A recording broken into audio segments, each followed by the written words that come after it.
Welcome to Have You Read It? The channel where we bring books to life, one summary at a time. Today we're exploring Oliver Burkeman's Meditations for Mortals: How to Make the Most of Your Finite Life. A practical guide to navigating the complexities of modern life by embracing our limitations. This book offers a refreshing perspective on productivity, accomplishment, and finding meaning in a world of overwhelming demands and infinite distractions. In a society obsessed with self-improvement and maximizing productivity, Burkeman argues that our pursuit of control is often the source of our anxiety and unhappiness. He introduces the concept of imperfectionism, a philosophy that encourages us to accept our limitations as finite beings, rather than fighting against them. The book is structured as a 4-week program designed to guide readers through a retreat of the mind in the midst of their daily lives.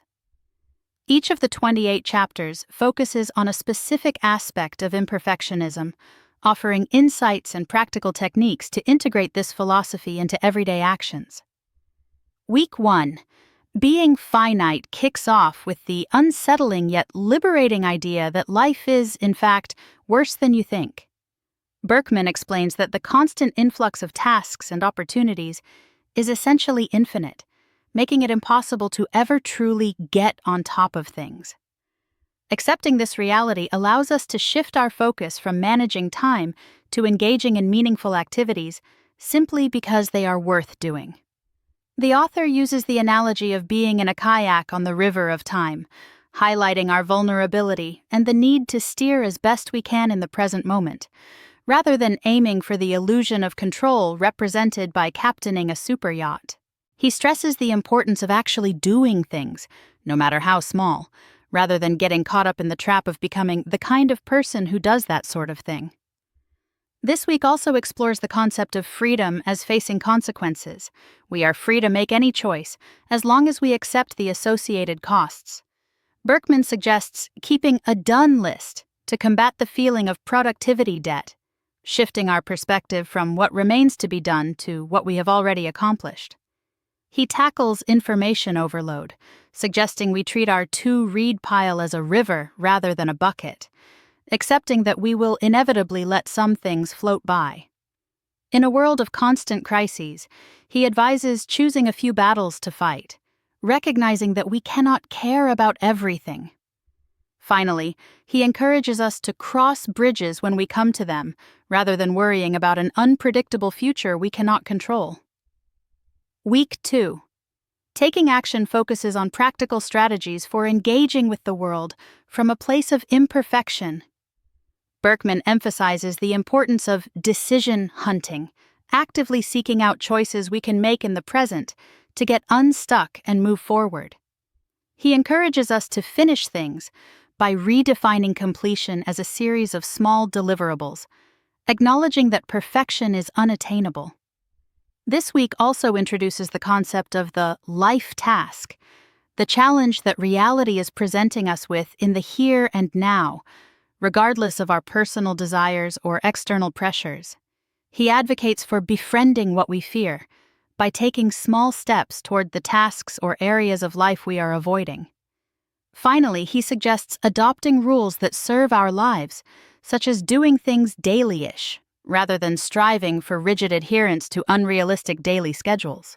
He also underscores the value of focusing intensely for a limited number of hours each day, accepting the chaotic nature of the remaining time, and even developing a taste for problems, recognizing that encountering challenges is what gives life meaning and purpose. Week 3. Letting go shifts the focus from effortful action to the art of surrender. Burkeman questions the cultural obsession with motivation, suggesting that meaningful action can often be effortless and enjoyable when we let go of our need for control. He advocates for self-compassion, encouraging us to treat ourselves with the same kindness we would extend to others. This week also explores the futility of striving to become a better person, suggesting instead that we focus on acting on our existing generous impulses in the moment. He emphasizes the importance of allowing others their problems, recognizing that their negative emotions are not our responsibility. He celebrates the upsides of unpredictability, reminding us that unexpected events often lead to the most cherished memories and valuable experiences. Finally, he suggests focusing on quantity rather than quality, setting goals for output rather than striving for perfection, and embracing distractions and interruptions as opportunities for connection and unexpected insights. Week 4. Showing up brings everything together by emphasizing the importance of being fully present in our lives, exactly as they are. Burkeman challenges the provisional life, the tendency to treat the present as mere preparation for a future when things will finally be perfect or under control. He encourages us to operate from sanity rather than striving towards it, by prioritizing the activities that constitute a meaningful life and allowing the feelings to follow. This week also introduces the concept of scruffy hospitality, the practice of welcoming others into our lives without the need for facades or pretenses. He reminds us that we cannot hoard life, encouraging us to let go of our attempts to grasp or control fleeting experiences and to savor the present moment for its own sake. He also explores the solace of doubt, recognizing that certainty is often an illusion and that we can act meaningfully even in the face of uncertainty. Finally, he emphasizes the importance of recognizing that everything is fait par du monde, made by people, and that we too are capable of accomplishing remarkable things, even without superhuman abilities.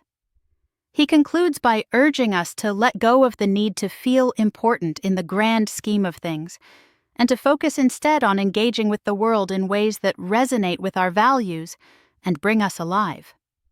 So, what are the main takeaways from Meditations for Mortals? Here are a few easy-to-remember heuristics. Life is worse than you think, and that's good news. Accepting our limitations liberates us to act. You're in a kayak, not a superyacht. Focus on navigating the present moment, not controlling the future. Just do the thing once. Don't get caught in the trap of becoming the kind of person who does it. Freedom is facing consequences. Every choice has a cost. Decide if it's worth paying. Keep a done list. Focus on what you've accomplished, not what remains to be done. Treat your to-read pile like a river. Accept that you'll never read everything. Pick your battles. You can't care about everything. Cross bridges when you come to them. Don't worry about the future. Go decision hunting. Actively seek out choices to move forward. Finish things, imperfectly. Define completion as a series of small deliverables. Look for the life task. What does reality want from you right now? Befriend your gnawing rats. Approach what you fear with gentle curiosity. Do things daily-ish. Strive for consistency, not perfection. Focus for 3 hours, then embrace the chaos. Develop a taste for problems. They're what make life meaningful.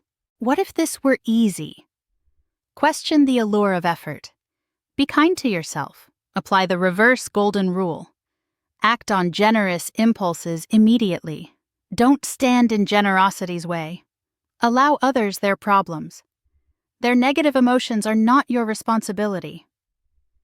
Life is a good time or a good story. Embrace unpredictability. Set a quantity goal. Fire your inner quality controller. Embrace distractions.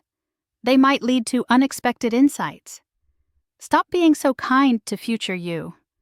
This is real life. Operate from sanity, not towards it. Pay yourself first with time. Practice scruffy hospitality. Let others see your life as it is. You can't hoard life. Let the moments pass. Find solace in doubt. Certainty is often an illusion. C'est fait par du monde. People did that. You can too. What matters is what resonates. Don't get caught in grandiose standards. Thanks for watching. Make sure to give this video a thumbs up and hit that subscribe button so you never miss our next book dive.